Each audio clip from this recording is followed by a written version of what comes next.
बऱ्यापैकी दिवसापासून राज्यामध्ये सध्या पाऊस झालेला नाही आहे। अनेक भागामध्ये कोरडे वातावरण पाहायला भेटत आहे। नमस्कार मित्रांनो, द लाईव्ह वेदर यूट्यूब चॅनलमध्ये तुमचं मनापासून स्वागत आहे। पुढच्या 3 दिवसांमध्ये राज्यात कसं हवामान असणार आहे या संदर्भातली माहिती आपण या व्हिडिओमध्ये तुम्हाला देण्याचा प्रयत्न करणार आहोत। सध्या एक डिप्रेशन इकडे राजस्थान आणि त्याच्या आसपासच्या भागामध्ये बनलेला आहे। इकडे उत्तर झारखंडच्या भागावर एक तीव्र कमी दाबाचा क्षेत्र बनलेला आहे।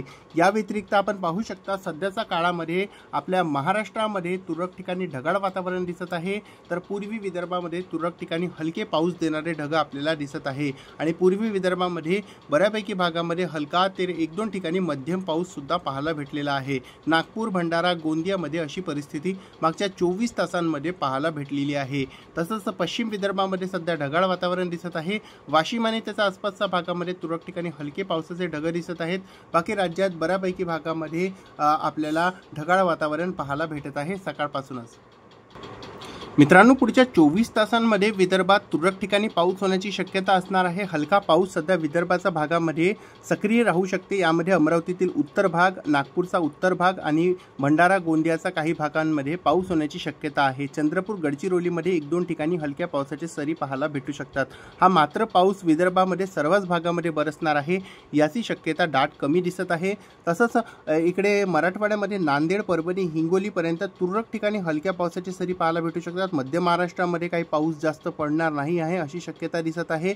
तसंच कोकण किनारपट्टीमध्ये सुद्धा पाऊस कमी झालेला आहे आणि इकडे रत्नागिरी, सिंधुदुर्गच्या भागामध्ये तुरळक ठिकाणी पाऊस होण्याची शक्यता पुढच्या 24 तासांमध्ये आपल्याला दिसत आहे। त्यानंतर समोर वळलं आणि जर आपण येणाऱ्या 17 तारखेचा अंदाजा तुम्हाला दिला तर 17 तारखेमध्ये विदर्भात पावसाचा जोर कमी होणार आहे। विदर्भ, मध्य महाराष्ट्र, मराठवाड्यामध्ये जास्त काही आपल्याला पाऊस पाहायला भेटत नाही आहे। हलक्या पावसाची सरी 1-2 ठिकाणी आपल्याला पाहायला भेटू शकतात। जर आपण 18 तारखेचा अंदाज तुम्हाला दिला तर 18 तारखेला सुद्धा राज्यामध्ये जास्त पावसाची काही शक्यता दिसत नाही आहे। विदर्भामध्ये तुरळक ठिकाणी पाऊस होण्याची शक्यता आपल्याला दिसत आहे। चंद्रपूर, गडचिरोलीच्या आसपास हलक्या पावसाची सरी पाहायला भेटू शकतात। मध्य महाराष्ट्र आणि मराठवाड्यामध्ये प्रामुख्याने हवामान कोरडं पाहायला आपल्याला भेटू शकते। समोर वाढलं आणि येणाऱ्या 19 तारखेचा अंदाजा दिला तुम्हाला तर 19 तारखेला राज्यामध्ये प्रामुख्याने हवामान कोरडं असणार आहे। त्यानंतर समोर वाढलं आणि येणाऱ्या 20 तारखेचा अंदाजा दिला तर 20 तारखेला सुद्धा विदर्भात, मध्य महाराष्ट्रात आणि मराठवाड्यात अनेक भागामध्ये कोरडे वातावरण पाहायला भेटणार आहे। त्यानंतर समोर वाढलं आणि जर आपण 21 तारखेचा तुम्हाला अंदाजा दिला तर 21 तारखेला राज्यामध्ये विदर्भात 1-2 ठिकाणी हलक्या पावसाची सरी, तर मध्य महाराष्ट्र, मराठवाड्यामध्ये प्रामुख्याने हवामान कोरडं आपल्याला पाहायला भेटणार आहे। समोर वाढलं आणि जर आपण तुम्हाला 22 तारखेचा अंदाजा दिला तर 22 तारखेला पूर्वी विदर्भामध्ये तुरळक ठिकाणी पाऊस होण्याची शक्यता आहे। मराठवाडा, मध्य महाराष्ट्राच्या मध्ये आपल्याला आणि पश्चिम विदर्भाच्या भागामध्ये प्रामुख्याने हवामान कोरडं आपल्याला पाहायला भेटणार आहे। या संपूर्ण भागामध्ये प्रामुख्याने हवामान आपल्याला कोरडं पाहायला भेटणार आहे। मित्रांनो, पुढच्या 3 दिवसांमध्ये विदर्भात जास्त पावसाची शक्यता नाही आहे। तुरळक ठिकाणी अमरावती, वर्धा, नागपूर, भंडारा, गोंदिया, चंद्रपूर, गडचिरोलीमध्ये हलक्या पावसाचे सरी आपल्याला पाहायला भेटू शकतात। 1-2 ठिकाणी जर की स्थानिक वातावरण अनुकूल असला तर गडगडाटासोबत, विजेच्या कडकडाटासोबत आपल्याला पाऊस पाहायला भेटू शकते विदर्भाच्या या भागामध्ये। तसंच बुलढाणा, अकोला, वाशिममध्येही जास्त काही पावसाची शक्यता दिसत नाही आहे।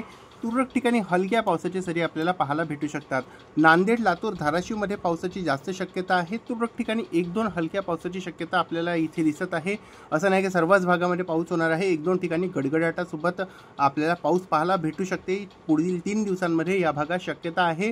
बाकी राज्यामध्ये उरलेल्या भागामध्ये जर आपण बघितलं तर इकडे जळगाव, धुळे, नंदुरबार, नाशिक, छत्रपती संभाजीनगर, अहिल्यानगर, पुणे, सातारा आणि सोलापूर या संपूर्ण भागामध्ये पुढील 3 दिवसांमध्ये जास्त पावसाची शक्यता नाही आहे। 1-2 ठिकाणी जर की हलक्या पावसाची सरी झाले तर होतील, नाहीतर पावसाची शक्यता कमी आहे। सांगली, सातारा, कोल्हापूरमध्येही पावसाची शक्यता कमी आहे। पालघर, रायगड, रत्नागिरी, सिंधुदुर्ग या भागामध्येही पुढच्या 3 दिवसांमध्ये पावसाची शक्यता कमी आहे। तर राज्यामध्ये बऱ्यापैकी भागामध्ये आता मान्सूनचा पाऊस कमी झालेला आहे आणि अनेक भागामध्ये कोरडे वातावरण पुढच्या 3 दिवसांमध्ये आणि त्यानंतरचा पुढील एक आठवडा, संपूर्ण आठवड्यामध्ये आपल्याला पाहायला भेटू शकते। तर या व्हिडिओमध्ये आणि या अपडेटमध्ये बस इतकंच। चॅनलवर नवीन आले असाल तर नक्कीच चॅनलला सबस्क्राईब करा आणि शेजारी बेल आयकॉन दाबून ऑलला क्लिक करा।